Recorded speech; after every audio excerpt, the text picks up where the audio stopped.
Bonjour à tous, bonjour à toutes. Merci de nous retrouver aujourd'hui pour la présentation notamment de l'appel à projet Sésame filière du PIA 4. Nous accueillons la région Île-de-France et nous sommes très heureux d'accueillir la région Île-de-France. Et je commencerai par remercier également tous nos partenaires sur ce webinaire, Nextmove, Aztec, Medicen, Systématique et Finance Innovation, et évidemment la région Île-de-France qui nous fait le plaisir de venir présenter l'appel aujourd'hui. Je vous rappelle juste les règles pour poser vos questions. Donc, vraiment, vous avez deux onglets. Un onglet chat, ça c'est pour nous dire bonjour, pour vous présenter, donc n'hésitez pas à le faire. Et puis vraiment, réservez vos questions dans l'onglet questions pour qu'on puisse, à la suite des présentations, poser vos questions en direct à nos intervenants. Donc voilà, faites bien attention à ça, parce que si vous mettez toutes vos questions dans le chat, on ne pourra pas les faire remonter. Donc ce matin, j'ai trop l'habitude des webinaires du matin, donc ce soir, je serai accompagnée de Romain Vidal de la région Île-de-France qui nous présentera l'appel Sésame filière. De Lucas Verdant qui viendra nous présenter l'appel sur les lieux d'innovation, et également de Jean-Christophe Oliveau-Marin qui viendra nous raconter un petit peu en retour d'expérience sur cet appel Sésame filière, son projet et voilà, comment il a été lauréat de cet appel à projet et les retombées qu'il a pu obtenir grâce à l'obtention de ce projet. Donc, sans plus attendre, je vais laisser la parole, alors ça c'est moi, donc voilà, à Jean-Christophe Oliveau-Marin. Donc Jean-Christophe, je vous laisse prendre la parole et nous raconter un petit peu votre expérience sur ce projet. Merci Jennifer, merci à tous, merci à la région pour son aide passée, pour aussi nous permettre de présenter pour les nouveaux candidats notre expérience. Donc effectivement, nous avions présenté en 2018, c'est-à-dire au cours du premier appel à projet, ce projet appelé IC Service, d'une plateforme d'analyse d'images biologiques avancée pour répondre aux besoins et aux enjeux data de la filière de l'imagerie biologique en sciences de la vie et de la santé. Alors, comme j'imagine que vous n'êtes pas tous des spécialistes de l'analyse d'images, j'ai juste préparé une petite slide en anglais, qui plus est, pour vous dire ce que c'est que l'analyse d'images. En fait, comme vous savez, on fait des images en biologie avec des microscopes, très souvent, et ces images contiennent de l'information, et le but de l'analyse d'images, c'est d'extraire ces informations en utilisant des mathématiques, du traitement du signal, aujourd'hui beaucoup l'intelligence artificielle, afin d'extraire des paramètres, des mesures, par exemple des statistiques, des index, des classifications, et s'en servir pour ensuite travailler sur ces images avec des données quantitatives. Alors pour cela, il faut des programmes informatiques, et nous avions développé dans l'unité que je dirige à l'Institut Pasteur un programme, une suite logicielle qui s'appelle IC, qui était un programme académique, open source et free, que nous avions commencé à développer en 2009, qui avait au départ un objectif de servir à la communauté académique, mais au fil des années, nous nous sommes rendus compte que cet outil pouvait aussi intéresser l'industrie. Et donc en 2017-2018, nous avons décidé de présenter, à l'occasion de l'appel PIA Sésame 3, un projet qu'on a appelé IC Pro, IC Service. Donc voici le timing un petit peu de cette présentation de projet. Donc dépôt du dossier en 2018. Entre-temps, l'équipe que nous avions assemblée avait suivi une formation aussi parrainée par la région Île-de-France et BPI, qui s'appelait Deep Tech Founders. Le but étant effectivement de nous familiariser, nous académiques, avec le milieu plus business et comment travailler pour l'industrie Donc, ça avait été une expérience extrêmement enrichissante et formatrice pour la suite des événements. Et en décembre 2018, la bonne nouvelle est tombée que nous avions effectivement un financement par ce programme pour le programme SIPRO. Il y a un petit moment pour arriver à signer et à lancer officiellement le projet, mais dès la mi-2019, nous étions prêts à lancer nos projets et répondre aux besoins des industriels. C'est passé par une phase de recrutement, de communication, bien sûr, et surtout une phase de business développement pour pouvoir aller démarcher nos prospects et nos futurs clients sur un terrain qui, à l'époque, était assez novateur. Alors, IC Service, comme je vous ai dit, c'est une plateforme de services en analyse d'images dédiée à l'industrie, surtout sciences de la vie, avec une offre de services qui se déclinait en 3 axes majeurs: formation et customisation de cette plateforme pour la R&D, co-développement avec des industriels ou des académiques d'algorithmes spécialisés, et co-développement aussi de solutions logicielles spécialisées. Donc, il y a quelques nuances que j'ai pas le temps d'évoquer aujourd'hui entre ces différents axes, mais comme vous voyez, on a essayé de pouvoir adapter notre offre aux différents besoins exprimés par nos partenaires. Alors, ces partenaires étaient sur la région Île-de-France, ce que vous voyez ici, des startups PME comme VitaDX ou LLTech, des grands groupes comme Zeiss, Oriba, et aussi Bertin, donc qui est une société spécialisée dans l'instrumentation. Et en deuxième cercle, des partenaires industriels dans le domaine des sciences de la vie et de la pharma, qui étaient nos clients visés dans cette démarche.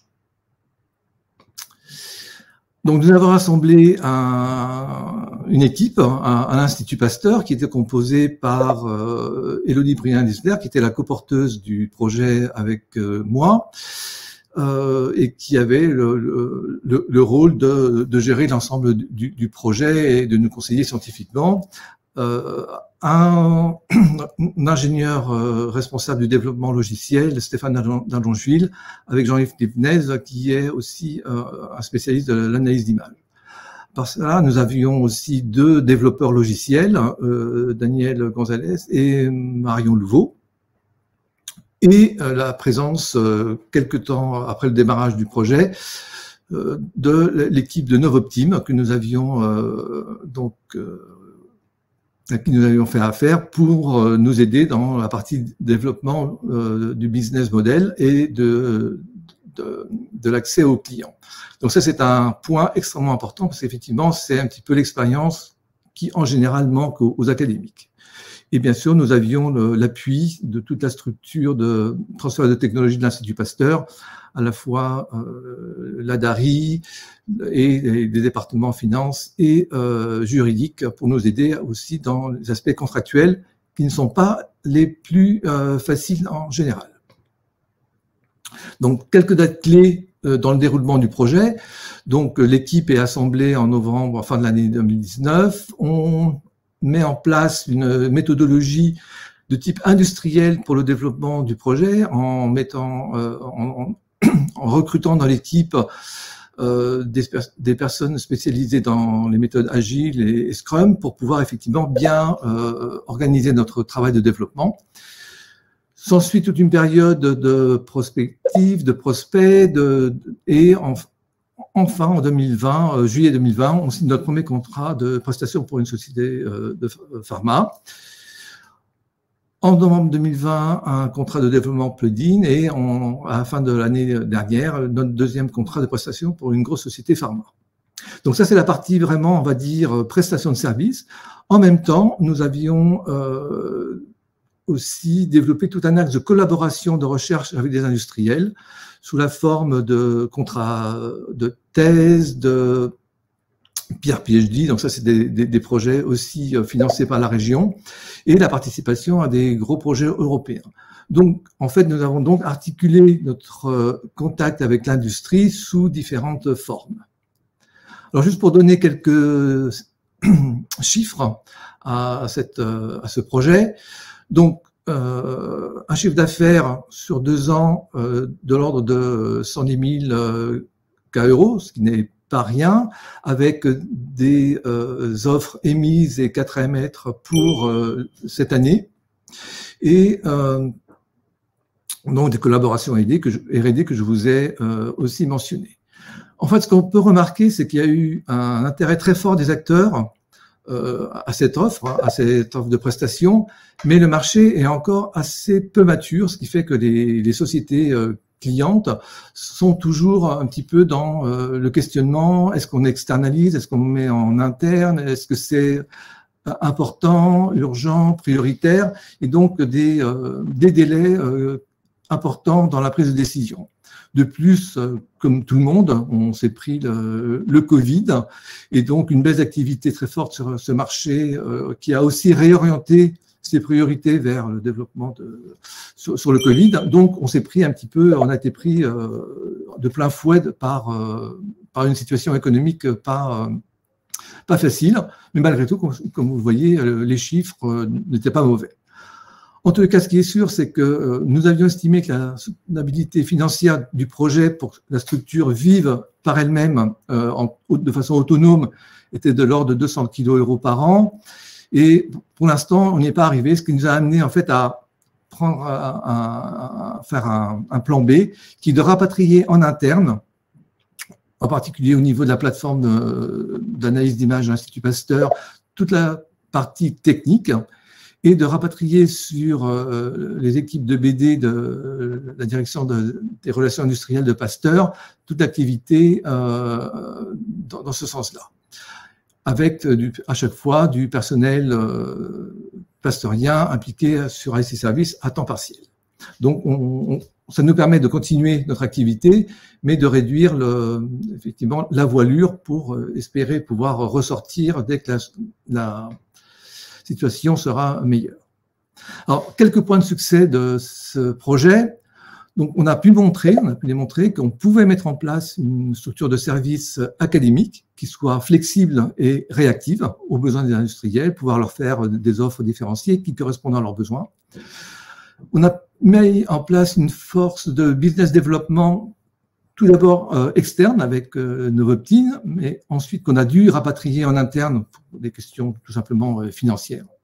On a aussi montré que le partenariat avec l'industrie pouvait prendre différentes formes, celle de prestation, mais aussi de collaboration. Comme je vous l'ai dit, des projets de type thèse, mais aussi des projets académiques européens, pour permettre effectivement de répondre à leurs différents besoins, à la fois ponctuels techniquement, mais aussi dans le temps. C'est-à-dire qu'une collaboration, c'est pas tout à fait le même timing qu'une prestation. Et en plus, on a pu développer sur ce projet une expertise technique qui nous différencie vraiment de l'offre industrielle de services existante, qui est beaucoup plus, je dirais, généraliste. Nous avions pris dès le départ l'optique d'un service très focalisé sur le haut de gamme, on va dire, en fait sur les projets difficiles, et on a pu effectivement tenir ce pari d'un point de vue technique et aussi de prestations. Voilà, donc je n'en dirai pas plus. Si vous avez des questions, je pourrais répondre à d'autres points que j'ai pu évoquer ou que j'ai oublié d'évoquer. Je vous remercie. Merci beaucoup, Jean-Christophe. Peut-être une question, pour vous et puis peut-être aussi pour Romain. Quelle était comment a été perçu le projet? Quelles étaient ses forces? Pourquoi est-ce que vous pensez que vous avez été lauréat sur cet appel? Alors, je préfère laisser parler Romain, qui faisait partie du jury, qui a les bonnes raisons pour nous dire pourquoi il nous avait choisi. Moi, je vous dirais effectivement tout le bien et tous les bénéfices qu'on a pu avoir grâce à l'aide de ce programme. Pour répondre, alors nous sommes un jury, nous sommes effectivement dans le jury sans représenter l'État et donc la délégation régionale du ministère de l'Enseignement supérieur, la préfecture de région et donc la la région Île-de-France, accompagné par BPI. Le projet, alors, ce qui était intéressant, c'était la vision assez, enfin, on a une certaine visibilité, et ce qu'a démontré Jean-Christophe, sur le calendrier de mise en place du projet. La difficulté qu'on a sur un certain nombre de projets, peut-être que je pourrais, c'est vraiment un sujet, et on y sera très vigilant sur le prochain appel à projet. Mais peut-être que j'anticipe finalement par rapport à la présentation que je vais faire. Oui, ben, alors, bon, je vais répondre juste à la question plutôt, sans aller sur les autres, et j'aborderai le sujet à la suite de la présentation que je ferai dans quelques minutes. Il y avait, déjà, c'était la présentation, la capacité de valorisation, la capacité à générer du chiffre d'affaires était démontrée. On voyait le potentiel technique, effectivement, et finalement, l'histoire nous prouve aussi. On est là aussi pour prendre des risques. Donc, peut-être que Jean-Christophe a parlé de une immaturité, ou peut-être de manque de maturité du marché. Bien évidemment, quand on finance des projets portés par des établissements d'enseignement supérieur et de recherche, où la valence innovante est quand même importante, on est là aussi pour prendre des risques, plus que sur d'autres appels à projets. Néanmoins, il doit être ce risque qualifié, on doit donner suffisamment d'arguments pour considérer qu'il y a un marché et que les propositions qui sont faites dans le dossier sont à même pour, aller chercher des clients, ce qui n'est pas toujours une évidence quand on est un établissement d'enseignement supérieur et de recherche. On a plutôt une expertise et des compétences pour faire de la recherche, la transférer, mais ensuite pour aller chercher des clients, puisque là, Jean-Christophe parlait de prestations, hein, donc là, on parle vraiment, on n'est pas sur que du partenariat de R&D, mais on est vraiment sur de la prestation. Donc, c'est vrai que c'est aussi un métier. Donc, c'est vrai que dans les dossiers, ce qu'on apprécie, c'est quand on voit qu'il y a de prévu, en gros, des dépenses associées à la recherche de ces clients, et qu'on va au-delà du volet R&D. Mais peut-être que j'anticipe encore une fois sur la prochaine présentation. Non, mais c'est intéressant de voir que c'est ces éléments-là qui ont joué aussi en faveur bien sûr, de l'obtention des financements sur ce projet-là. C'est la maturité quand même du projet. Enfin, ça, voilà, ça c'est. Alors, on va pas parler de TRL, parce que parfois, par rapport à la plateforme, ces projets, c'est un peu. Enfin, et puis de toute façon, sur certains sujets, TRL sont difficilement applicables, hein, et encore plus sur le numérique.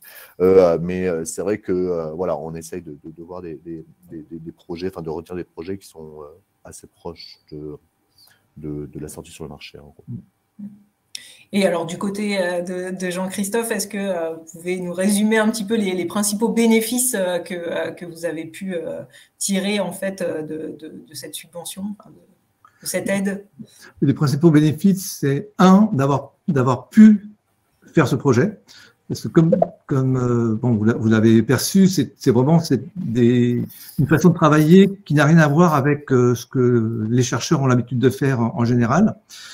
Et ça nous a permis, je dirais, de lancer cette activité dans le cadre, je dirais, de notre institut académique, donc qui quelque part, je dirais, limite les risques, mais en ayant les financements qui permettent de le faire et de monter une équipe autonome. C'est-à-dire, en fait, on n'est pas obligé, grâce à ce financement, de puiser dans, je dirais, les financements recherche et développement d'un laboratoire, mais on a des financements spécifiques pour développer une activité qui n'a rien à voir avec la recherche, mais qui est, à mon avis, nécessaire et qui, pour nous, même au niveau du laboratoire, a été extrêmement enrichissante, hein, parce que ça nous a aussi, sur le point de vue personnel, amené à nous poser des questions sur la façon de travailler. Ça nous a amené aussi à voir qu'il y a d'autres façons de travailler que uniquement la recherche, et en particulier les applications industrielles qui peuvent être extrêmement intéressantes, sont très motivantes. et pouvoir aussi interagir avec cette force de vente et de prospection. Voilà, c'est ça, c'est vraiment une ouverture extrêmement enrichissante pour un laboratoire. Et le fait justement d'avoir une sorte de filet de sécurité en restant adossé à un institut enfin, notre institut de recherche, ça permet vraiment d'y aller sans avoir à faire des choix durs, de se dire je dois partir de ma position ou je dois faire partir des gens du laboratoire pour qu'ils prennent en charge cette activité. En fait, on peut quelque part panacher les deux et je crois que c'est un exercice assez intéressant. Alors, je ne sais pas si c'était le but recherché, parce que, in fine, peut-être que justement le fait d'être entre deux situations, c'est pas toujours facile, mais je crois que ça permet à certains laboratoires de se lancer, de tester l'eau, enfin de tester le marché. Et si ça marche vraiment super bien, de franchir le pas.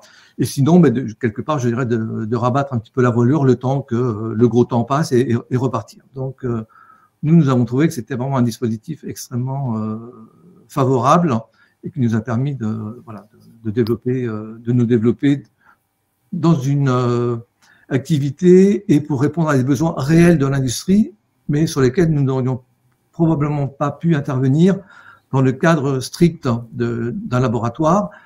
Et dans la situation où nous étions, personne n'aurait fait le pas d'aller fonder une boîte, parce qu'effectivement, le marché n'étant pas très mûr, c'est pas toujours facile. Voilà. Donc, une bonne mitigation des risques, comme on dirait en anglais.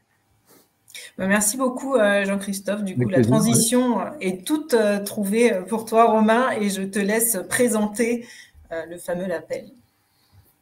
Ouh, c'est une photo qui date, ça. Ok, on va la passer. On va nous en envoyer une autre. Ouais. C'est pas un profil, c'est pas ma photo officielle. Donc, je vais vous présenter l'appel à projet Sésame Filière PIA 4. C'est le premier appel à projet de cette nouvelle phase du PIA, vous savez, le programme d'investissement d'avenir, qui a été signé en fin 2021 avec de nouveaux moyens, de nouvelles ambitions, donc avec cette déclinaison régionale. Vous allez voir, il y a des modifications qui ne sont pas anodines sur cet appel à projet par rapport à la version précédente. Quelques rappels sur cet appel à projet, et là pour le coup on reste sur les mêmes objectifs que sur ceux qui avaient été fixés sur le PIA 3.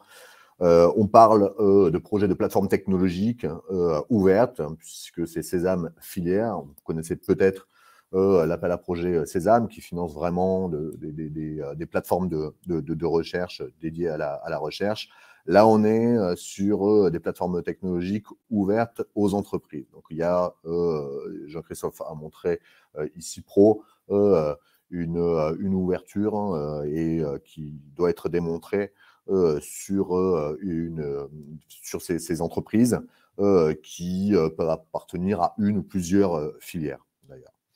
On est sur des projets donc de R&D, mais aussi sur une partie animation, accompagnement de la filière, puisque vous savez, sur les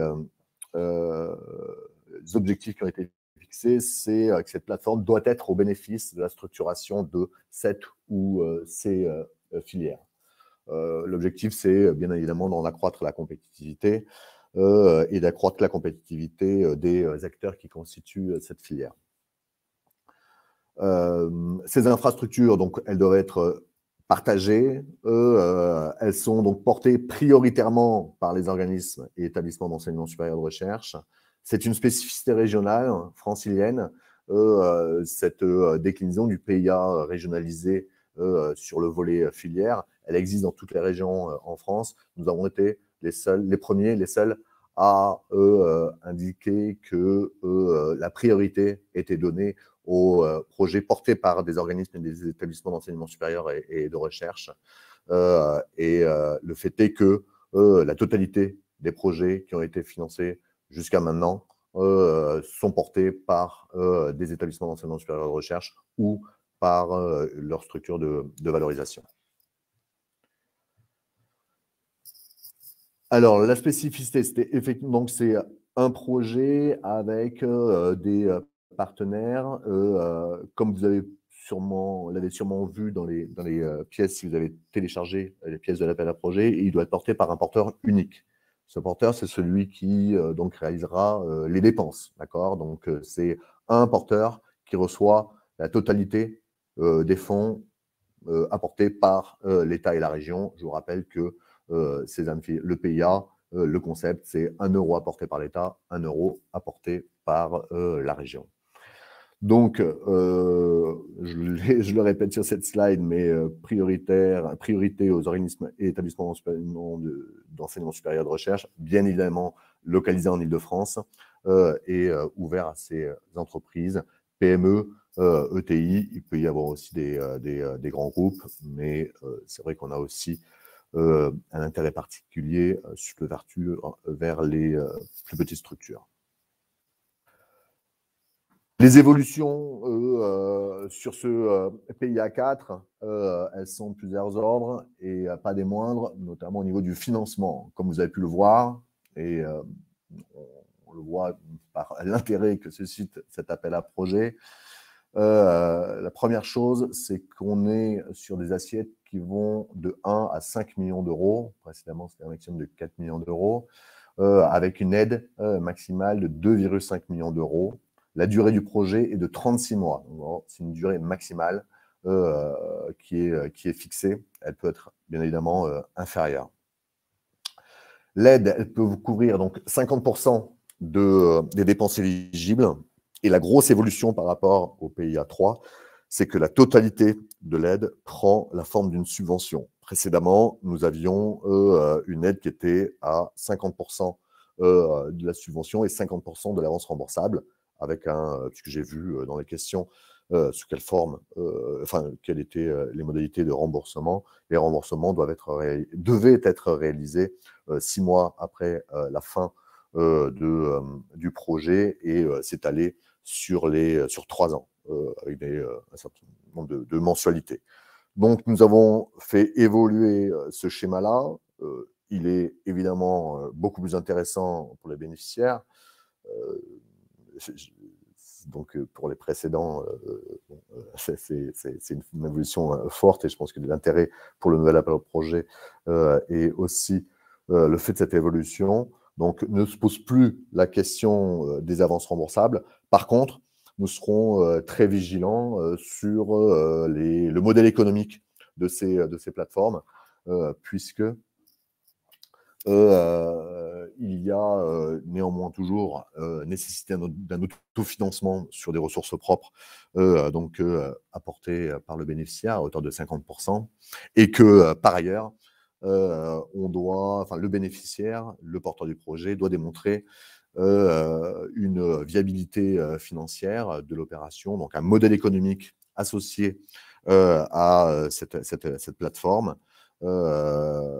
sur les 3 ans après la clôture du projet. Donc, on vous demande, et vous l'avez vu dans les pièces qui sont téléchargeables sur la plateforme, on vous demande le modèle économique, une vision à moyen terme des revenus que peut générer votre plateforme, et nous regardons de près ces éléments-là. Bien évidemment, ils sont prévisionnels, mais vous devrez nous donner suffisamment d'éléments pour qu'on considère que ces éléments sont tout à fait plausibles et reflètent la réalité potentielle de ce chiffre d'affaires.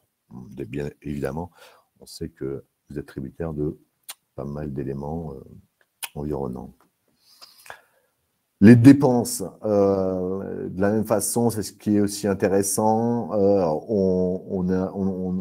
On prend dans l'assiette éligible aussi bien des salaires que de l'investissement matériel, que des dépenses d'animation, de marketing, de déplacement, On est donc, vous l'avez peut-être vu, sur 2 volets, animation de la filière et R&D. Donc, sur l'animation de la filière, il y a toutes ces dépenses-là, de package, notamment ce qu'on appelle de fonctionnement, donc qui regroupe ces ressources humaines et ces dépenses immatérielles. Et sur la R&D, on est pour le coup sur des dépenses un peu plus classiques, sur personnel technique, consommable, sous-traitance.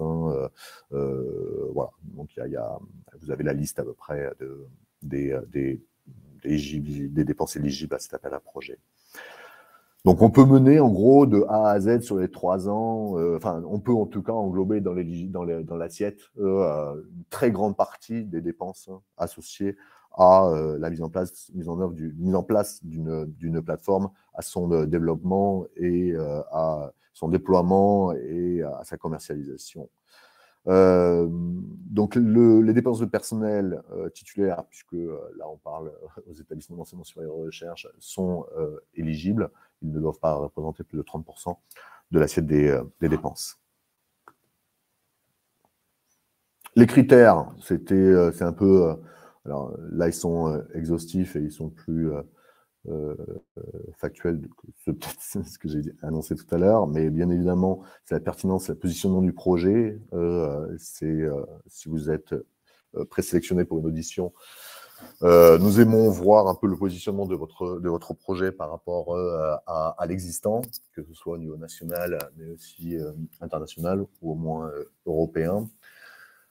Évidemment, on parle quand même de plateformes de techno, donc la qualité scientifique des équipes qui sont impliquées sur le projet sont regardées de près. Le modèle économique, c'est important, c'est la spécificité. On n'est pas sur du projet de R&D classique, de recherche fondamentale. Donc, il faut qu'il y ait des revenus associés à la mise en place de cette plateforme. Donc, on regarde ce modèle économique et comment il est, sur quelle base il s'appuie. Donc, votre chiffre d'affaires, comment vous l'avez calculé, sur quels critères, etc.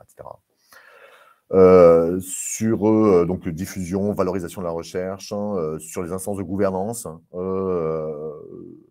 la participation des établissements, la participation des entreprises, des entreprises à cette gouvernance, et l'insertion de cette plateforme dans le tissu industriel.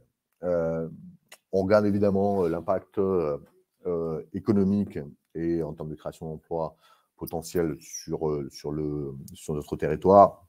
On sait que en termes d'emploi, c'est toujours très très compliqué de quantifier le nombre d'emplois créés suite à la création d'une plateforme, mais on aime bien voir quand même ces éléments pour pouvoir justement les comparer en début, en fin de programme et même post-programme pour voir si vous respectez bien les engagements que vous nous aviez indiqués au moment du dépôt du dossier. Donc, ne gonflez pas trop ces parties-là, tout comme ne gonflez pas trop les revenus de chiffre d'affaires générés par l'activité de votre plateforme.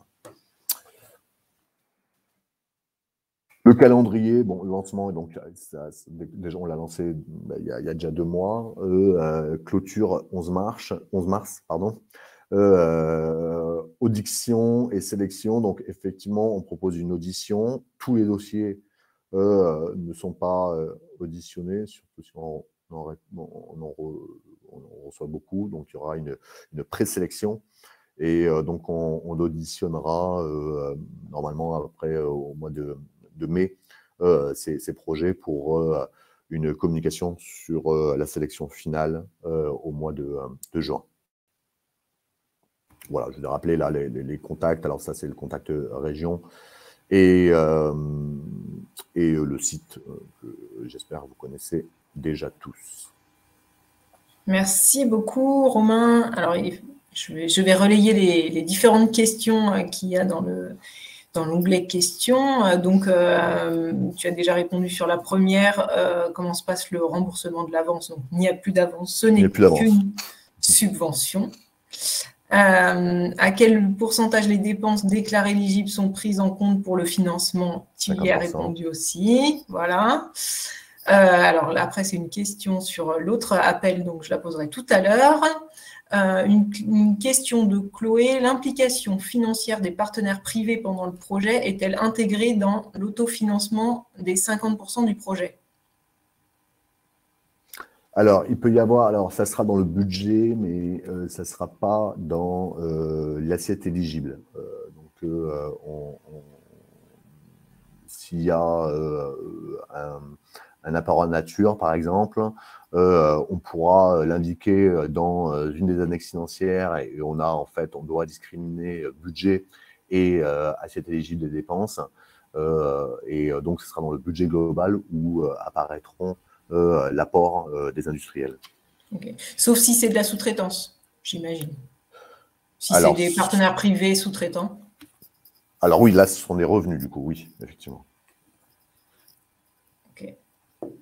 Alors, une autre question. Doit-on chiffrer exactement la contribution financière de chaque partenaire dès l'écriture de l'appel à projet? Ils doivent être effectivement indiqués. Après, il faut qu'ils soient estimés. Voilà. Okay. Une autre question. L'unique porteur de projet peut-il être une PME ETI ou nécessairement un organisme ou établissement d'enseignement supérieur et de recherche qui sera accompagné par des PME? Il peut, puisque notre appel à projet laisse une certaine ouverture.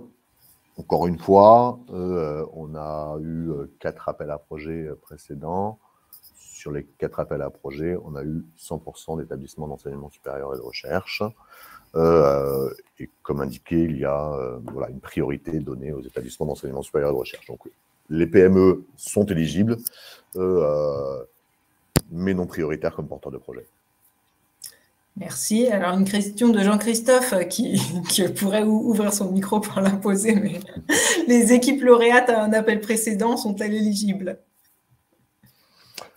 Je dirais éligible, oui, puisqu'il n'y a aucun...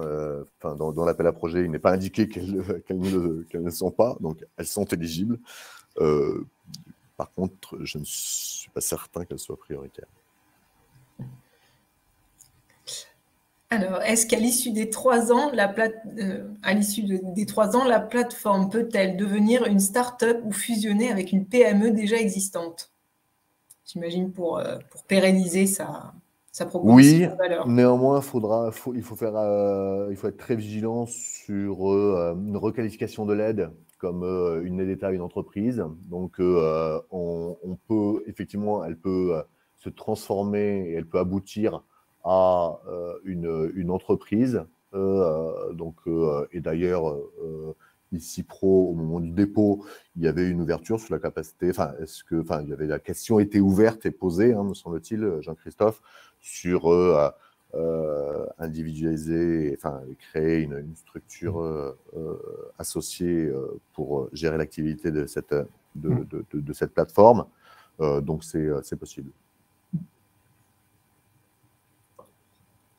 Ok, merci. Alors, une question de Shona. Alors, j'imagine que c'est par rapport à ce dont on a parlé tout à l'heure, la question précédente qui était sur la prestation et les coûts d'entités privées en prestataire. Est-ce que les sommes vers les prestataires sont bornées? Est-ce qu'il y a des maximums de sous-traitance? Est-ce qu'il y a un pourcentage de sous-traitants qui est borné dans l'appel à projet? Je ne pense pas. Néanmoins, on sera très vigilant. Il ne faut pas que... si on voit qu'il y a de la prestation, le taux relatif de prestation est trop important, on pourra se poser quand même quelques questions. Donc, soyez mesurés, on va dire, dans votre sous-traitance. Alors, une question de Mathias. Pour atteindre l'équilibre financier, une partie des recettes pourra-t-elle être apportée via des projets de recherche? Car les usagers des plateformes sont en général à la fois privés et industriels et académiques. quid aussi des prestations pour des utilisateurs publics? Oui, prestation, c'est la prestation. Prestation, que ce soit vers public ou privé, ça reste la prestation. Donc, voilà, ce sont des revenus.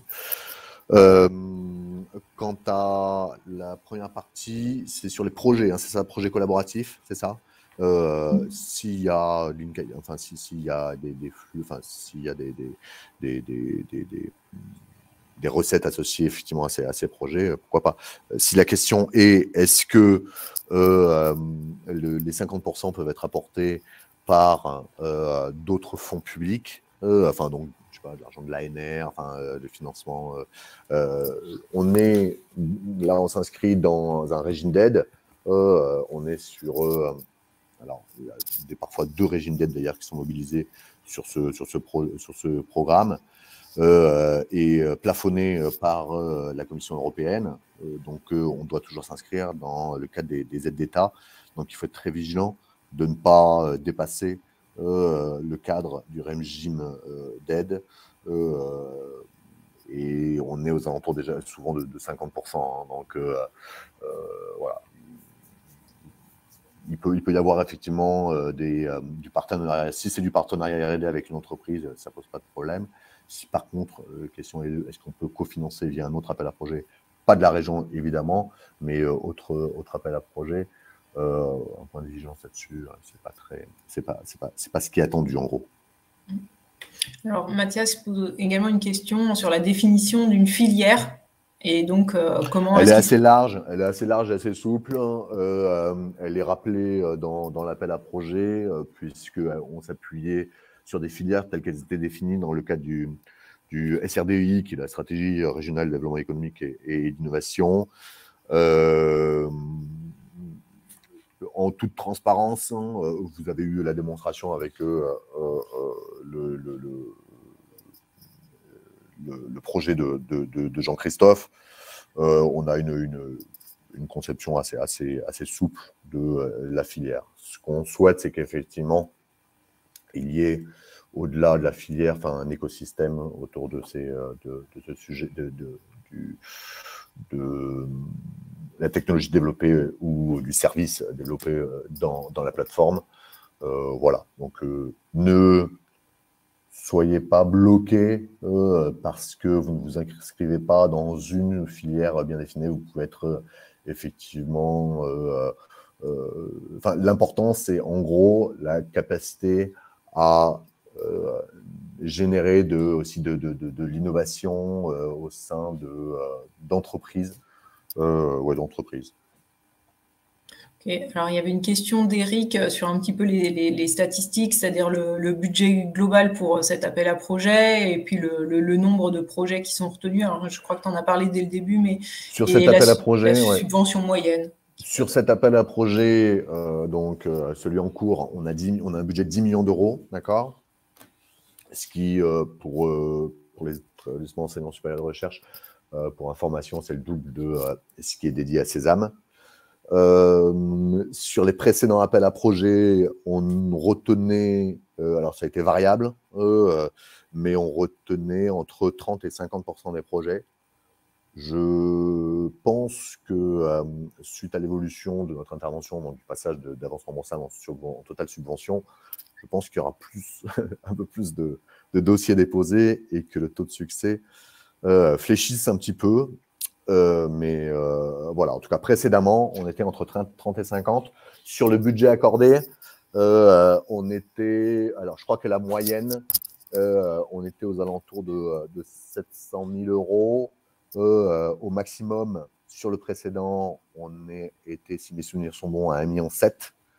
Je crois qu'on était à 1,7 million et de fait, on ne peut pas aller en deçà de 50%, donc de 1 million, puisque le seuil minimal du projet de la CTJ des dépenses est de 1 million. Donc, notre aide n'est jamais inférieure à 500 000 euros. Okay. Alors, il y a une question concernant la répartition des fonds. Donc, c'est un porteur unique.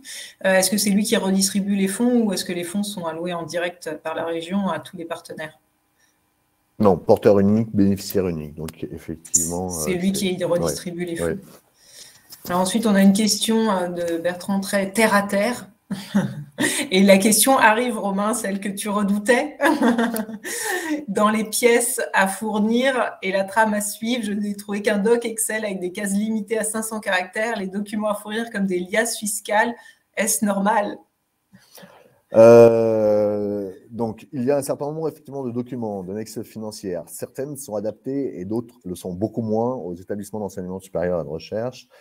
On va mettre en ligne une foire aux questions dans les prochains jours et on va répondre à cette question. Il y a effectivement un certain nombre de documents qui ne doivent pas être renseignés par les établissements d'enseignement supérieur et de recherche parce qu'ils ne sont pas tout simplement adaptés. Ce sont des documents types qui sont liés à la nature de l'appel à projet filière, qui sont en fait, qui reprennent des documents nationaux. Et comme au niveau national, cet appel à projet est plutôt ouvert aux entreprises, on a des documents qui sont adaptés aux entreprises, mais qui ne le sont pas aux établissements d'enseignement supérieur de recherche. Néanmoins, je crois qu'on a fait mettre, on a indiqué sur la page Internet dédiée les documents qui n'ont pas besoin d'être renseignés. Quant à les cases limitées à 500 caractères, je n'ai trouvé qu'un doc Excel avec des cases limitées à 500 caractères. Il y a bien c'est dans les trames du projet à renseigner, j'imagine, dans l'annexe technique qui décrit le projet. Alors, on va regarder, mais normalement, oui. Évidemment, on a besoin d'un peu plus. Oui, voilà, c'est ça. Parce que, attention, c'est pas forcément les mêmes trames. Je pense que dans un autre appel à projet qui s'appelle InnovUp Leader PIA, où là, effectivement, il y a un Excel avec des cases avec 500 caractères à remplir. Mais oui. Donc, voilà, c'est à creuser.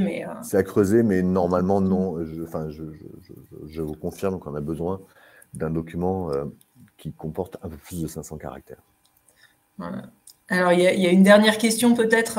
Est-ce qu'une plateforme existante en quête de développement est éligible? Ou est-ce qu'il faut vraiment... Oui, on aurait pu présenter ce projet aussi. Enfin, on a eu une plateforme à Chimie Paris-Tech sur du Flow qui Chimie en flux, qui était effectivement une plateforme existante, mais qui s'est développée et qui avait vraiment un projet d'ouverture vers les entreprises, qui était peu le cas précédemment. Et donc, on a retenu ce projet. C'était vraiment un renforcement. Au-delà du renforcement de l'équipement, c'était une nouvelle dynamique. En fait, ce qu'il faut vraiment, donc si la plateforme est préexistante, il faut qu'on voit qu'il y ait un saut vraiment entre les ambitions ou l'activité actuelle de la plateforme et l'activité future de cette plateforme qui doit s'ouvrir aux entreprises, etc. etc. Donc, ce qui est important, si cette plateforme est existante, c'est de nous démontrer de nouvelles ambitions et de nouveaux objectifs pour cette plateforme. Merci beaucoup, Romain. Alors, j'ai passé quelques questions. Si jamais tu envoies dans le chat, notamment, est-ce que je dois rembourser quand même l'avance récupérable de mon projet du précédent PIA? Je te laisserai répondre dans le chat si tu vois d'autres questions auxquelles on n'a pas répondu. Je vois l'appel à projet est-il en théorie reconduit en 2023? Oui, il le sera. Donc, si votre projet, il le sera même peut-être même avant. Enfin, je pense, donc clore. Donc, c'est sûr, on clôt l'appel à projet en mois de mars, mais on va relancer. On devrait relancer un appel à projet. Donc, si votre projet n'est pas prêt pour cette échéance-là, on va relancer un appel à projet à la mi-2022, pardon, peut-être même pour une clôture fin 2023, à voir au tout début fin 2022, au tout début 2023. Donc, si votre projet n'est pas prêt pour début mars, il y aura un autre appel à projet et il y en aura encore d'autres, puisque nous sommes engagés sur plusieurs années sur cet appel à projet avec l'État, aux côtés de l'État. Donc là, c'est un premier appel à projet du PIA 4, mais il y en aura d'autres. Très bonne nouvelle. Avec les mêmes modalités. Pour le coup. Très bonne nouvelle pour tous ceux qui ne seraient pas prêts pour pour la deadline qui arrive. Je vois la question, où est-ce qu'on peut trouver tous les documents, enfin, le lien, enfin, le lien là, du site. est sûr. Alors, plus facile peut-être pour vous, vous allez sur Google ou enfin, sur votre moteur de recherche, vous tapez Sésame filière PIA Île-de-France et vous tombez sur le site dédié. Merci beaucoup. Et donc, je rappelle aussi également à tous les porteurs de projets que les pôles de compétitivité sont là si vous cherchez des partenaires pour vous mettre en relation, pour vous expliquer et pour vous représenter l'appel si besoin et vous aider dans la mise au point de votre projet sur cet appel à projet. Donc, on se tient à votre disposition. Merci beaucoup, Romain. N'hésite pas à répondre aux autres questions si jamais tu en vois je vais regarder dans le chat en direct. Je vais répondre par écrit tu peux répondre par écrit, sans problème. Merci beaucoup. Merci beaucoup, Romain. Et nous accueillons donc Lucas Verdant, chargé de mission, qui va nous présenter l'appel à projet grand lieu d'innovation filière. Merci beaucoup, Lucas, et je te passe la parole. Oui, merci. Bonjour à tous. Donc moi, l'appel à projet que je vais vous présenter, il s'appelle Grand lieu d'innovation. Il s'inscrit aussi dans le partenariat État-Région autour du PIA 4. Donc là aussi, on est sur une nouvelle vague d'un appel à projet qui existait déjà les années précédentes. Donc finalement, qu'est-ce que c'est l'appel à projet Grand lieu d'innovation? Là, l'idée, nous, c'est de soutenir des lieux qu'on va appeler des grands lieux d'innovation. Donc, qui sont à la fois des unités qui peuvent être des unités industrielles partagées ou des plateformes de services, ou des espaces qui favorisent une mise en commun, donc soit de compétences techniques, soit d'outils collaboratifs. Ce qu'on entend par grand lieu d'innovation, ça va être vraiment des lieux qui permettent d'avoir des outils partagés ou des espaces partagés pour l'ensemble des acteurs d'une filière donnée. L'objectif, du coup, à travers ces lieux, pour nous, c'est de pouvoir renforcer la compétitivité des filières stratégiques franciliennes et notamment de faire bénéficier de ces équipements aux PME, aux ETI, aux TPE, aux startups aussi, avoir une vraie capacité en fait, d'entraînement autour d'équipements très innovants, de lieux de collaboration ou de plateformes industrielles. Et ça doit permettre aussi, du coup, de structurer les filières et de leur apporter des avantages compétitifs, de se permettre de se positionner sur de nouveaux marchés ou de développer de nouvelles innovations. Qui on vise, nous, dans l'appel à projet Grand lieu d'innovation? Là, le public cible, ça va être d'abord et surtout les entreprises. Soit une entreprise qui répondrait seule, soit une structure qui fédérerait plusieurs entreprises, voire même une entité représentative des entreprises d'une filière. Donc, on peut être sur des fédérations professionnelles, un GIE, un pôle de compétitivité pourrait répondre, par exemple. Et à la fois, on peut aussi soutenir des organismes de recherche ou de transfert de technologie, des universités, où là, on serait sur des projets un peu plus aval que ce qu'a présenté Romain tout à l'heure, où là, on est vraiment déjà sur des notions de transfert de technologie, de première production, ce type de choses. Les projets ils peuvent associer aussi d'autres partenaires, qui peuvent être des collectivités, des acteurs publics de la recherche, d'autres grandes entreprises, des grands groupes. Souvent, en fait, dans la réponse à cet appel à projet, on va avoir des formes de consortium qui se constituent, ou alors une grande entreprise ou un acteur un peu innovant qui répond et qui s'appuie sur certains sujets de d'autres acteurs spécifiques sur des innovations données ou des apports donnés. Qu'est-ce que permet du coup cet appel à projet? Nous, ce qu'on propose du coup en lien avec l'État, c'est jusqu'à 2 millions d'euros par projet, donc cofinancé État et région. Et là, à l'inverse de Sésame, on est bien sous une aide qui est 50% de subvention et 50% d'avance récupérable. Donc ça, c'est important à avoir en tête. Peut-être déjà pour aussi prévoir les questions, pour vous donner une idée, on est à peu près sur les 2 dernières vagues, on était à peu près sur 4 à 5 projets lauréats par vague pour des soutiens financiers moyens entre 1 et 2 millions d'euros. Donc ça peut donner aussi une idée de la sélectivité et du type de réponse. Justement, sur cette sélectivité, sur les dépenses éligibles, là, on va être sur des dépenses éligibles d'investissement pur. Donc, on va être à la fois sur ce qui est un petit peu amont, qui va être des prestations d'études, mais il faut qu'on soit déjà en fait sur de l'analyse préopérationnelle ou du concours d'architecte, des études de faisabilité et d'opportunité. C'est-à-dire que l'idée, ce n'est pas de financer des études de stratégie pour définir ce que sera le lieu, mais on est vraiment sur quelque chose de déjà un peu plus opérationnel. Et puis de manière plus classique, des coûts d'aménagement de locaux, des investissements matériels, donc à la fois pour les équipements ou les machines qui seront partagés, et immatériels si on est aussi sur un lieu qui propose un accès à des logiciels, des solutions digitales. La particularité, c'est qu'on peut quand même financer des frais internes d'animation ou de gestion qui doivent être en fait propres au projet. Donc on va par exemple pouvoir financer jusqu'à 15% maximum un chargé d'animation du lieu ou un chargé de prospection pour, par exemple, si on est sur une plateforme industrielle, essayer de démarcher des entreprises ou des TPE qui seraient intéressées par venir utiliser cette plateforme. Donc, on a à la marge, j'ai envie de dire, un financement de frais internes d'animation. Important aussi, tout ce qui est investissement de remplacement n'est pas éligible à l'aide. Sur ces dépenses éligibles, il faut que le projet présente un minimum de dépenses éligibles d'un montant d'1 million d'euros. C'est-à-dire que les projets qui ont un montant de dépenses éligibles inférieur à 1 million d'euros ne seront pas retenus. Et sur cette dépense éligible, l'appel à projet intervient jusqu'à 50% maximum. Et comme je vous le disais, du coup, le montant maximum de l'aide est de 2 millions. C'est-à-dire qu'on peut avoir des projets avec des dépenses éligibles à 3 ou 4 millions. Le PIA, enfin l'appel à projet peut venir à 50% si ça ne dépasse pas les 2 millions. Les critères de sélection, donc il y a un gros volet quand même sur le caractère pérenne du projet. Donc c'est-à-dire qu'il faut qu'on ait vraiment un minimum de 50% d'autofinancement en ressources propres et surtout un plan de financement équilibré qui va être regardé avec attention, puisque l'idée, il y a quand même un double enjeu d'avoir des lieux qui durent sur la durée. Et puis, il y a ce sujet du remboursement des avances récupérables. Donc, il faut vraiment pouvoir afficher une indépendance financière à horizon 3 à 5 ans. Donc, le plan de financement, voilà, il faut qu'il soit viable dès les 3 ans.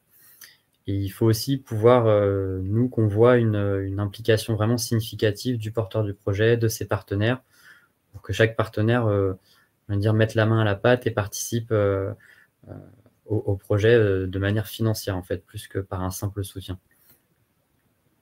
Les critères, ils sont similaires à celui de l'appel à projet Sésame, c'est-à-dire qu'on va être vraiment sur la recherche d'une qualité scientifique et d'innovation. Donc, on veut des projets qui permettent de faire des vrais pas sur la compétitivité et l'innovation dans les filières. Il faut que justement ces lieux qui ont vocation à être ouverts et partagés, que ce soit des lieux, des équipements, participent à la diffusion, à la valorisation de recherche et de technologie. Bien sûr, quand on parle de filières, nous, on renvoie aux filières stratégiques régionales et aux domaines d'intérêt majeurs régionaux. Dans cette logique, bien sûr aussi, c'est le soutien à la pérennité au développement du tissu industriel qui est visé. Donc, on cherche vraiment des projets qui se positionnent sur ce sujet-là. Les projets aussi sont regardés avec attention sur leur impact en termes d'activité économique et d'emploi. Donc, c'est souvent un critère important. Alors, comme disait Roman aussi, sur tout ce qui est chiffre d'affaires, c'est pareil sur emploi, c'est pas la peine de faire des projections irréalistes, mais c'est toujours intéressant de pouvoir savoir un petit peu quelles sont pour vous les perspectives du développement industriel et commercial, ou quand on parle d'avantages concurrentiels dans des secteurs industriels, quel type d'avantages, sur quel marché, quel segment, enfin, quel type de produit on pourrait développer à plus ou moins long terme. Et puis ensuite, des choses plus classiques, contribuer à la transition écologique et énergétique, avoir bien évidemment une gouvernance efficace et de qualité, et toujours cette question d'un modèle économique et d'un plan d'affaires. Alors le calendrier, l'appel à projet là, est ouvert jusqu'au 11 mars 2022 à 17 h. Vous avez le lien pour candidater. Comme le disait Romain, ça va être pareil sur l'appel à projet GLI. A priori, il y aura une nouvelle vague en 2022. Donc si votre projet n'est pas prêt, ça sera toujours possible de candidater à partir de la fin du premier semestre, début deuxième semestre 2022. Et sur le processus d'instruction, on est sur les mêmes modalités. Donc une instruction État, région, préfecture, des auditions et ensuite l'annonce des lauréats à peu près à horizon 3-4 mois.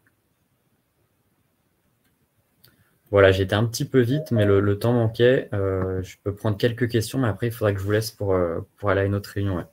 Pas de problème. Alors, il y avait une petite question au départ, donc j'essaye de je l'ai retrouvée.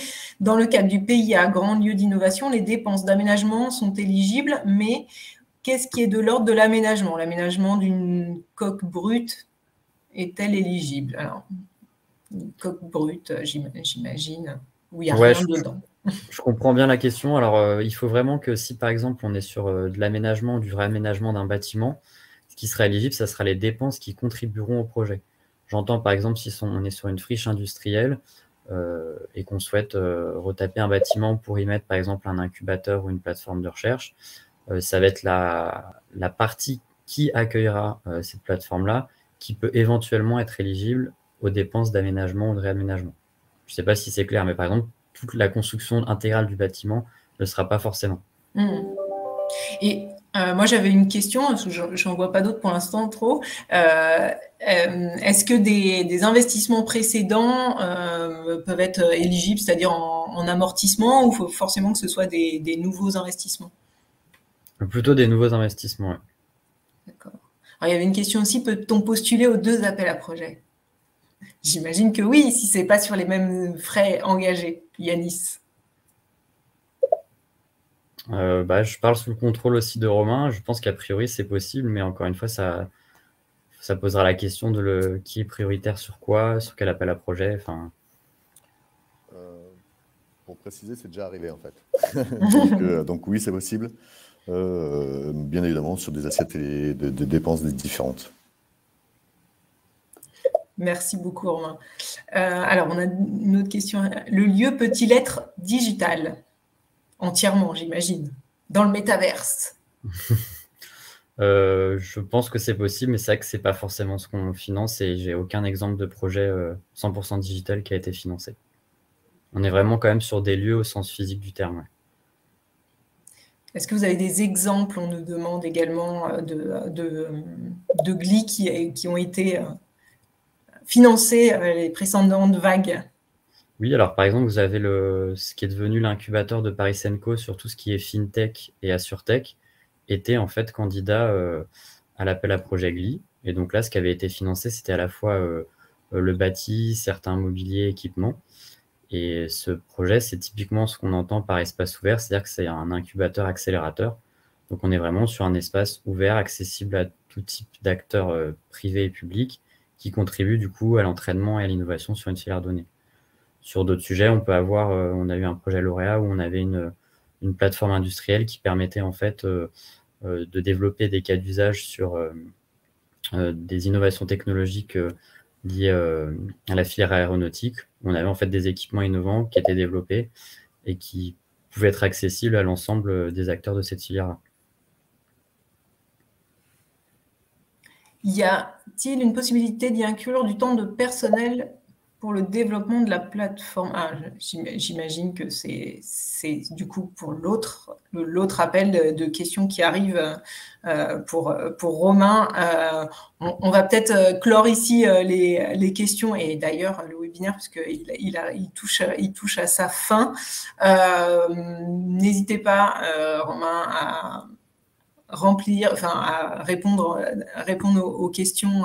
Et puis, si vous avez d'autres questions, n'hésitez pas également à nous contacter. On pourra les faire remonter. Romain, tu nous as dit qu'il y avait un FAQ qui allait être mis en place. Donc, n'hésitez pas également, si vous voulez, si tu veux, Romain, on pourra te faire remonter l'ensemble des questions pour alimenter le FAQ. Et puis, n'hésitez pas à poser vos questions directement, du coup, dans ce chat dédié au niveau de la région. Merci beaucoup à vous, merci Romain, merci Lucas d'avoir présenté ces appels. Merci. De rien, avec plaisir. Merci également à tous nos partenaires qui nous ont aidés à préparer ce webinaire. Merci également à l'équipe Com qui est derrière le petit logo Cap Digital et je suis sûre que le dernier appel n'est pas tombé dans l'oreille d'un sourd. Antoine, si tu m'entends. Et je vous souhaite à tous une très belle soirée. Merci à vous d'avoir été si nombreux à nous suivre et à suivre ce webinaire. N'hésitez pas à contacter Cap Digital ou les autres pôles de compétitivité pour vous aider à monter votre projet. À très bientôt et très bonne soirée. Merci à vous. Merci. Bonne soirée.